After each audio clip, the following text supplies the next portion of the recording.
बिस्मिल्लाहिर्रहमानिर्रहीम। अस्सलाम वालेकुम। पाकिस्तान तहरीक इंसाफ के मुख्तलिफ लोगों की जानिब से PTI को छोड़ने का सिलसिला जारी है और आए रोज़ कोई ना कोई नई खबर आती है कि फ़लाँ ने PTI छोड़ दी है और उसके बाद कोई नई खबर आ जाती है कि आज फ़लाँ ने PTI छोड़ने का ऐलान कर दिया है, बल्कि सियासत तक छोड़ डाली है।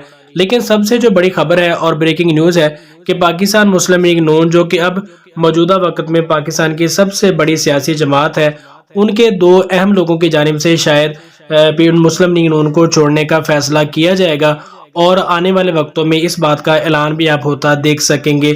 मिफ्ता इस्माइल, जो कि पाकिस्तान के वजीर ख़जाना भी रह चुके हैं, और शाहिद खाकान अब्बासी, जो कि पाकिस्तान के वजीर आज़म भी रह चुके हैं, दोनों के मुस्लिम लीग नून के साथ कोई जो हालात है वो अच्छे नहीं जा रहे।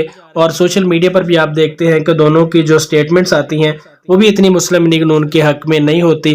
तो जो मिफ्ता इस्माइल साहब हैं, उन्होंने एक बयान दिया है कि शाहिद खाकान अब्बासी मुस्लिम लीग नून को छोड़कर जिस जमात में भी जाएंगे मैं भी उनके पीछे हूँगा, यानी मैं भी मुस्लिम लीग नून को छोड़कर उनके साथ ही उस सियासी जमात के साथ जा मिलूंगा। मिफ्ता इस्माइल और शाहिद खाकान अब्बासी मुस्लिम लीग नून के दो बड़े नाम हैं। एक साबिक वजीर ख़जाना है और एक साबिक वजीर आज़म है, लेकिन उनके जो ताल्लुकात हैं मुस्लिम लीग नून के साथ अभी तक कोई अच्छे नहीं जा रहे। इसलिए शायद मिफ्ता इस्माइल ने ये सोच लिया है कि जिस जमात में शाहिद खाकान अब्बासी जाएंगे मैं भी उनके पीछे उसी जमात में चला जाऊंगा। यानी इन दोनों का जो फ्यूचर है वो मुस्लिम लीग नून के साथ नजर नहीं आ रहा। अब ये दोनों किस सियासी जमात में जाएंगे, वो काफ लीग होगी, PP होगी, या फिर पाकिस्तान तहरीक इंसाफ का जो नया दड़ा बनेगा उसमें शामिल होंगे।